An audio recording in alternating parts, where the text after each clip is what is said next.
Hello मित्रों, आज આપણે બીજું ચેપ્ટર લઈને આવ્યા છીએ સામાજિક વિજ્ઞાન ધોરણ 6 ની ચોપડી પાઠ છે બીજો. નામ છે પાઠનું આદિ માનવથી સ્થાયી જીવનની સફર. તો આપણે આને પહેલા પ્રથમ ચેપ્ટર જોઈ ચૂક્યા છીએ અને બીજા પાઠના એમસીક્યુ લઈને આવ્યા છીએ જે તમારી તમામ કોમ્પિટિટિવ એક્ઝામની અંદર પૂછાઈ શકે છે.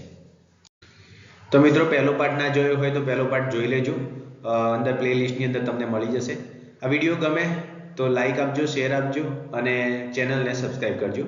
આજે આપણે પ્રથમ પ્રશ્ન જોઈએ છે, આદિ માનવથી ભટકતા જીવનની અવસ્થાને કયા નામે ઓળખવામાં આવે છે?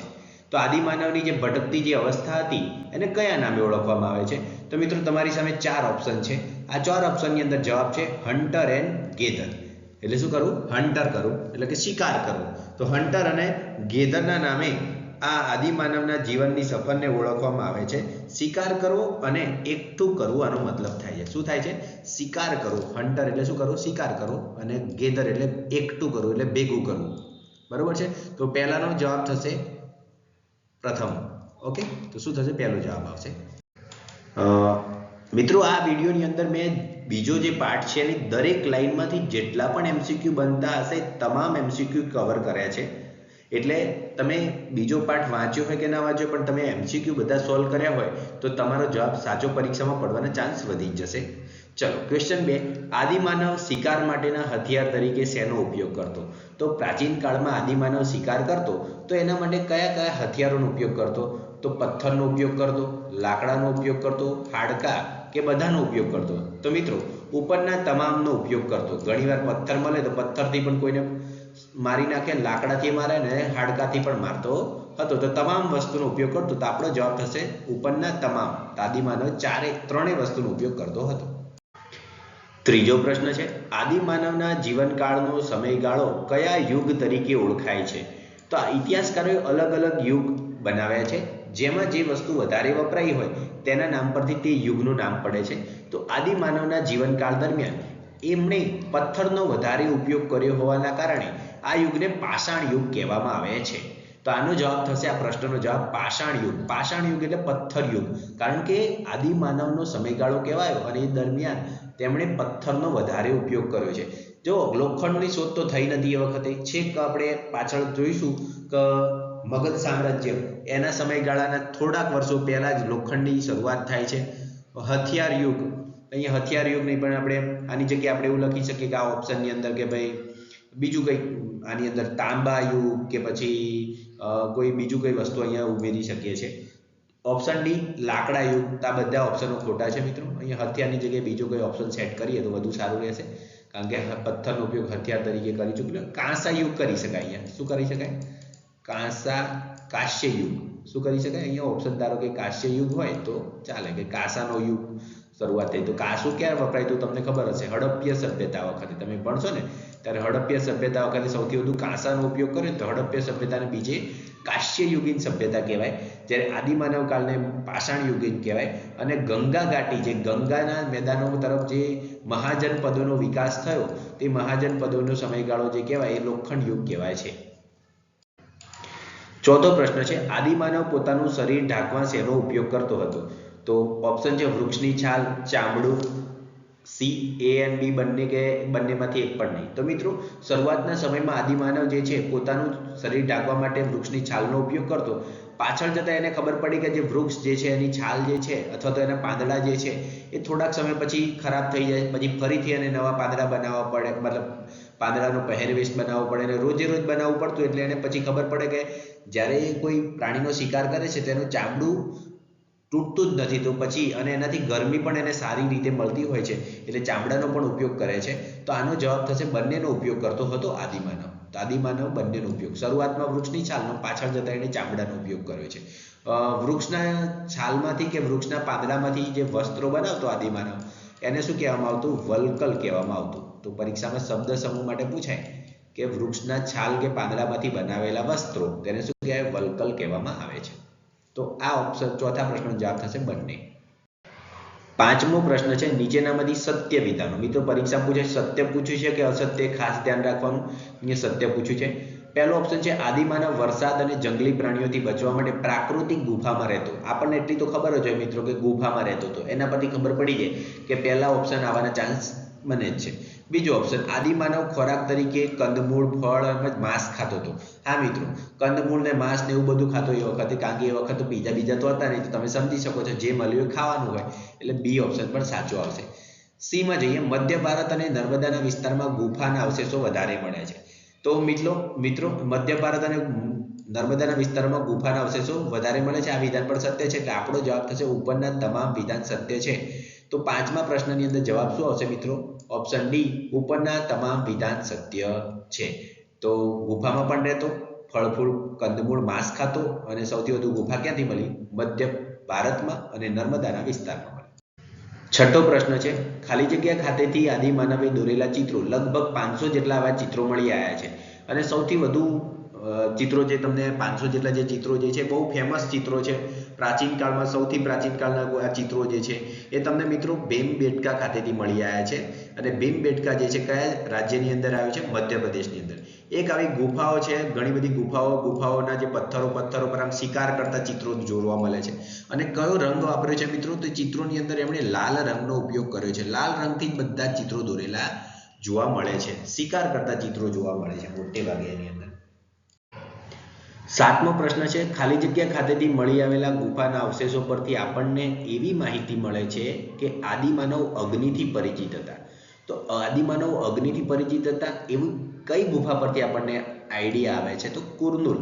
તો કુર્નુલ જે છે આંધ્રપ્રદેશ રાજ્યમાં આવેલું છે. તો આંધ્રપ્રદેશમાં આવેલી કુર્નુલ અને તેની ગુફાઓ પરથી આપણને માહિતી મળે છે કે આદિમાનવ અગ્નિથી પરિચિત હતા. તો સાતમા પ્રશ્નનો જવાબ થશે કુર્નુલ. મિત્રો પ્રશ્નો ગમે હોય તો ચેનલને સબસ્ક્રાઇબ કરી દેજો. વધુ વિડીયો આપણે આગળ લાવીશું. ધોરણ 11 ની જીસીઆરટીના વિડીયો ઓલરેડી મુકાઈ ચૂક્યા છે, જોઈ લેવા.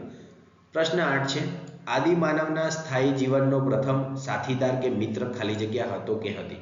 તો આદિમાનવનું જે જ્યારે સ્થાયી ક્યારે થયો? પહેલા ભટકતું જીવન જીવતો આદિમાનવ. કારણ કે શું હતું? એ વખતના સમયગાળા દરમિયાન પૃથ્વી ઠંડી હતી. શું હતી મિત્રો? પૃથ્વી ઠંડી હતી. ઠંડી હોય એટલે સૂર્યનો પ્રકાશ પૃથ્વી પર નહોતો પડતો, બિલકુલ નહિવત પ્રમાણમાં પડતો. એટલે ઘાસ નહોતું ઉગતું, કશું જ નહોતું થતું. એટલે આદિમાનવ શું થતું? ઠંડીથી બચવા માટે શેમાં રહેતો? ગુફામાં રહેતો. અને કેવી ગુફા હતી? પથ્થરોની ગુફાની અંદર રહેતો. પછી શું થાય? એને ભૂખ લાગે ને એટલે કંદમૂળ ખાય, જે થોડું ઘણું ઉગ્યું હોય એ ખાય. અને મોટે ભાગે ઘાસ નહોતું ઉગતું, તો એની જગ્યાએ શું ખાતો? પછી આદિમાનવ એ વખતે માંસ ખાતો. સમય જતાં શું થાય છે કે પૃથ્વી જો ઠંડીમાંથી શું પડે છે? પૃથ્વી હવે ગરમ બને છે. ગરમ બને એટલે શું થાય? પૃથ્વી પર શું ઉગે? સૂર્યનો તડકો આવે તો ઘાસ ઉગે. ઘાસ ઉગે તો આદિમાનવ શું કરે? ગુફામાંથી બહાર આવી અને શું બનાવશે? ઘાસની શું બનાવશે મિત્રો? ઝૂંપડી બનાવશે. કેમ ઝૂંપડી બનાવશે?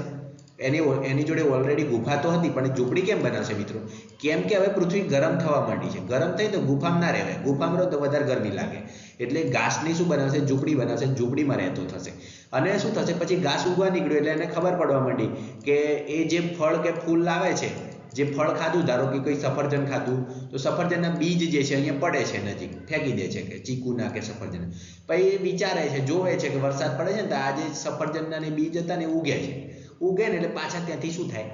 ફૂલ ખીલે. ફૂલમાંથી પાછા ફળ ખીલે. એટલે એને ખબર પડે છે કે આપણે હવે ક્યાંય શોધવા જવાની જરૂર નથી. આ બીજ મળી જાય ને તો આપણે અહીંયા નહીં, આપણે ઘરની બાજુમાં એટલે કે ઝૂંપડીની બાજુમાં ઉગાડી શકીએ. તો ત્યારથી એ ખેતી કરતો થયો એટલે એને ભટકતું જીવન બંધ થયું. ભટકતું જીવન એટલે શું થઈ ગયું? એ સ્થાયી થઈ ગયું. સ્થાયી થઈ ગયો એટલે એનો જે પહેલો સાથીદાર મિત્ર મળ્યો એ કોણ હતો? એનો કૂતરો. તો કૂતરો આનો જવાબ આવશે. પહેલો એનો મિત્ર હતો આદિમાનવ, જે એને શિકારમાં પણ ઘણીવાર કામ લાગતો. કારણ કે તમને ખબર છે કે કોઈ પણ જગ્યાએ કોઈ કૂતરાઓ હોય તો કોઈની પાછળ જલ્દી દોડે. તો એ વખતથી આદિમાનવનો પ્રથમ સાથીદાર મિત્ર બન્યો કૂતરો. પ્રશ્ન 9 છે, જોડકા જોડવાના છે મિત્રો. આ બાજુ અનાજ, રહેઠાણ, ઓજાર અને પ્રાણીઓના નામ આપ્યા છે, અને આ બાજુ સ્થળનું નામ આપ્યું છે કે આ સ્થળ સાથે જોડવાના. આ બધા જે છે એ કઈ જગ્યાએથી મળી આવે છે એ તમારે જવાબ આપવાનો છે. તો પહેલું જોઈએ, ઘઉં, જવ, ઘેટા બકરા અને પથ્થરો એ ક્યાંથી મળ્યા છે મિત્રો? તો મેહરગઢમાંથી મળ્યા છે. તો પ્રશ્ન પૂછી શકીએ કે આ વસ્તુ ક્યાંથી મળે? એમાં મોટે ભાગે અહીંયા ઇમ્પોર્ટન્ટ જવ છે. જવ જે છે ને મેહરગઢમાંથી મળે, અને હાલ એ મેહરગઢ પાકિસ્તાનમાં આવેલું છે. તો પહેલામાં પહેલું. બીજામાં ચોખા અને પ્રાણીઓના હાડકાં. તો એ મિત્રો ચોખા ઇમ્પોર્ટન્ટ છે. તો પરીક્ષામાં ચોખા પૂછી શકે છે, કારણ કે ચોખા અમુક જ જગ્યાએથી મળે છે. ચોખા અને પ્રાણીઓના હાડકાં સામે જવાબ છે. કોરડી હવા ખાધી હતી. તો કોરડી હવા ક્યાં આવ્યું? ઉત્તર પ્રદેશમાં.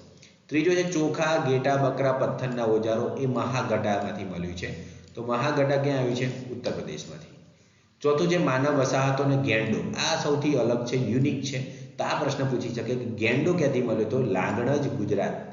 તો લાંગણજ ગુજરાત ખાતેથી. મહેસાણાની અંદર આ લાંગણજ આવેલું છે, તો એ ગુજરાત. ત્યારબાદ ગૌ, મસૂર, કૂતરા, ખાડાવાળા મકાન એ ક્યાંથી મળે છે? બુર્જ હોમ, ગુફ્રકાલ, જમ્મુ કાશ્મીર. તો બુર્જ હોમ અને ગુફ્રકાલમાંથી આ વસ્તુ મળી છે. ભેંસ, બળદ અને ઓજારો ક્યાંથી મળે છે? ચિરાંદ, બિહારમાંથી મળે છે.